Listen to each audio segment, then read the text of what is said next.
Oh yeah, that's what I'm talking about. More of that, please. What an awesome episode of SmackDown. We just got finished watching it. We're going to talk all about it. The Hell in a Cell main event, the battle for the crown. Let's get right into it. This is the review for the June 18th, 2021 edition of Friday Night Smackdown.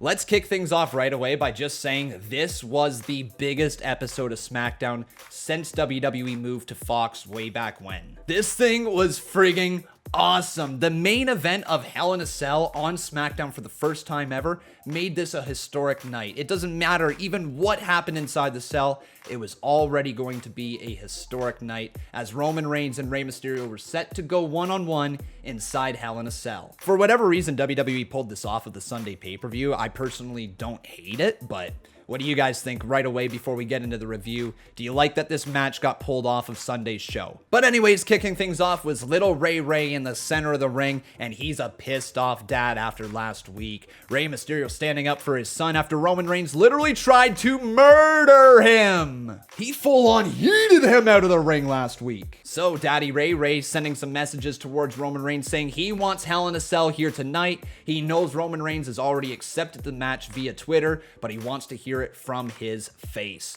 Out comes Roman Reigns, and Reigns gives Rey Mysterio one last chance to back out of this match. Rey obviously didn't want to do that, so we find out later tonight the match is going down. Rey Mysterio versus Roman Reigns in our main event inside Hell in a Cell. The first time ever on SmackDown. Oh man, I can't wait to talk about it. But we have to wait just a little bit because first up we actually have a tag team match. Apollo Crews and Commander Aziz versus Big E and Kevin Owens. There's not a lot to talk about other than the stuff before and after the match. Before Big E and Kevin Owens even went out to the ring, there was a promo from both of them backstage. Kevin Owens was being interviewed and he was asked why he is happy to be partners with Big E here tonight, and Kevin Owens had no problem putting over Big E incredibly. Like, it was amazing how much Kevin Owens put him over, but then Big E just said, yeah, he's good. Kevin Owens truly wasn't a fan of the fact that he just put Big E so over, and then Big E wouldn't even reciprocate a little bit.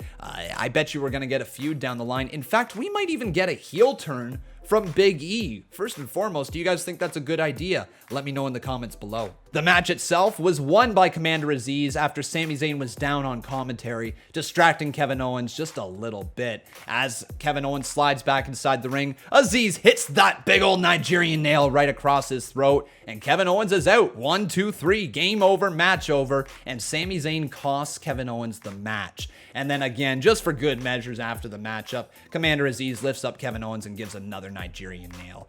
Your thoughts on Aziz? I think he is doing pretty good. I like his character. WWE is obviously high on him, but I don't know where his ceiling truly is. I don't know if he's going to get better in that ring. I truly hope he does, but he's not bad. He's not incompetent. He just seems maybe a little on the slow side. But there could be some big things in store for Commander Aziz in his future. Just let me know your thoughts down in the comments below. But it is now confirmed we have Sami Zayn versus Kevin Owens at Hell in a Cell. Not inside the structure. I'm a little disappointed about that, but I mean, you can't have everything, right? But regardless, this match is going down and it's going to be a good one. Now it's time for the Battle of the Crown. King Corbin versus Shinsuke Nakamura. And I'm just going to jump right to the end of this one. Nakamura hits the Kinshasa, and King Corbin is no longer a king! I'm so happy the royal pain in my ass is now just a regular pain in my ass! Thank the gods! Thank you, wrestling gods! Thank you, JBL! You say you're a god! Oh my god, thank you! That's right, King Corbin is no longer a king. The gimmick is dead. The gimmick is dead. The gimmick is dead. If you can't tell, I'm ecstatic that King Corbin is moving away from the king gimmick. And it's not because I hate Corbin. Far from it. I actually think that he is incredibly underrated. But the king gimmick ran its course. It was not going anywhere. It wasn't going to get him to the world title. It wasn't going to even get him to a mid-card title. So there was no point in keeping the crown on him anymore.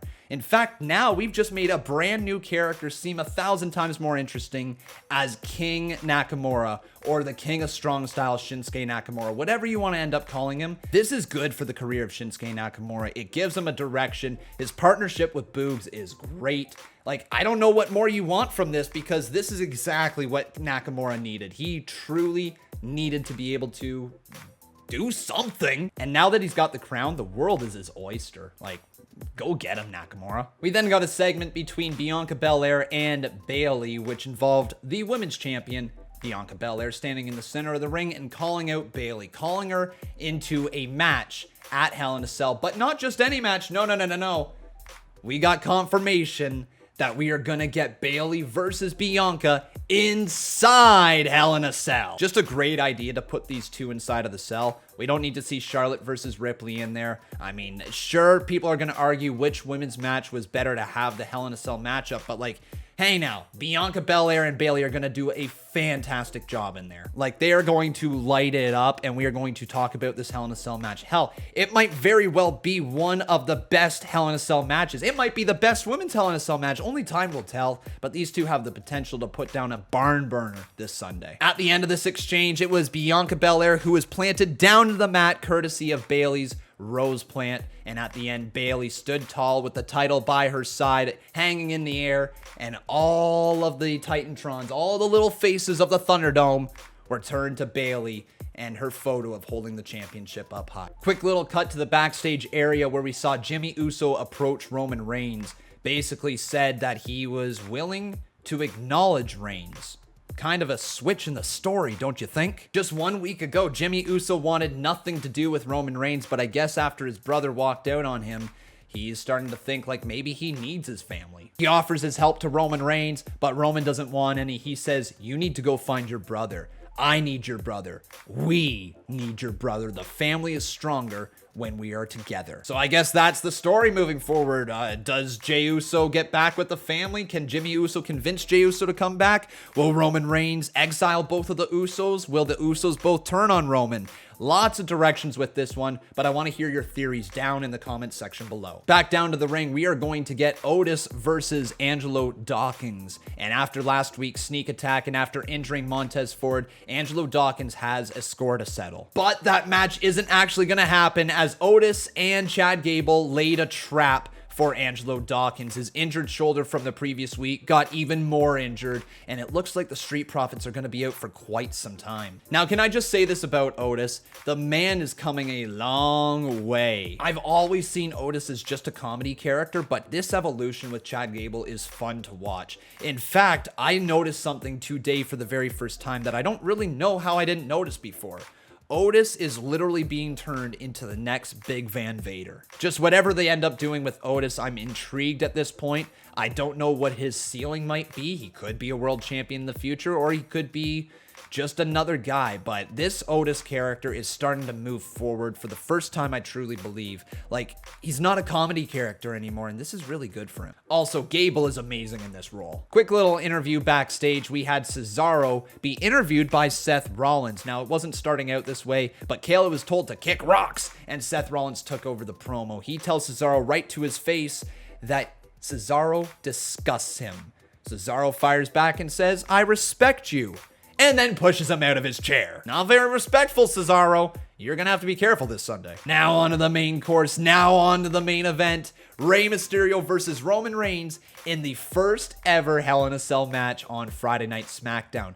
And it was also Rey Mysterio's first ever Hell in a Cell match. This thing started out fantastic. Rey Mysterio using every weapon in the book. Chair shots, fire extinguishers, tables, everything that he could find, anything he could put his hands on, Rey Mysterio. He even hit Roman Reigns with a gosh darn toolbox. Roman Reigns eventually did fire back though, catching Rey Mysterio and slamming him not once, not twice, but 3 times into the side of the steel. But Rey Mysterio wasn't done. He hits the 619, puts the steel chair across the chest of Roman Reigns, hits the frog splash, goes back up to the top rope, second frog splash, and Roman kicks out. It was at this kick out where we collectively said, oh shit. Because this is where Roman Reigns lifted up Rey Mysterio and threw him like he was a sack of potatoes at the side of the steel cage. Rey Mysterio got launched. It was over. Roman Reigns just walked out of that ring,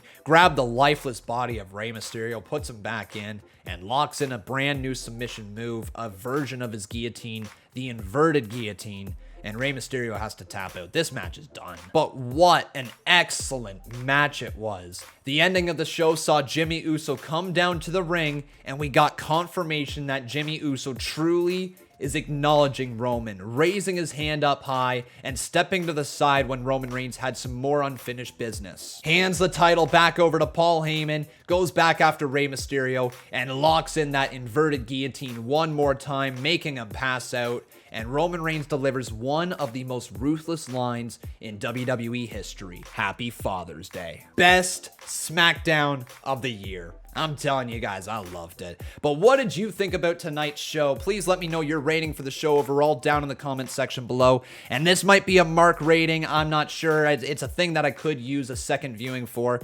But I love tonight's show, and my solid final rating is a very solid 9.5. But that is it for me here tonight. Thank you so very much for watching this SmackDown review. If you did enjoy, please make sure you leave a like on this video. Also making sure you are subscribed to the channel, and you can come on over to my Twitter at Conman167 or join our Discord server down in the description below. Thank you very much for watching. Have yourself a wonderful night, and man, SmackDown is just so damn good.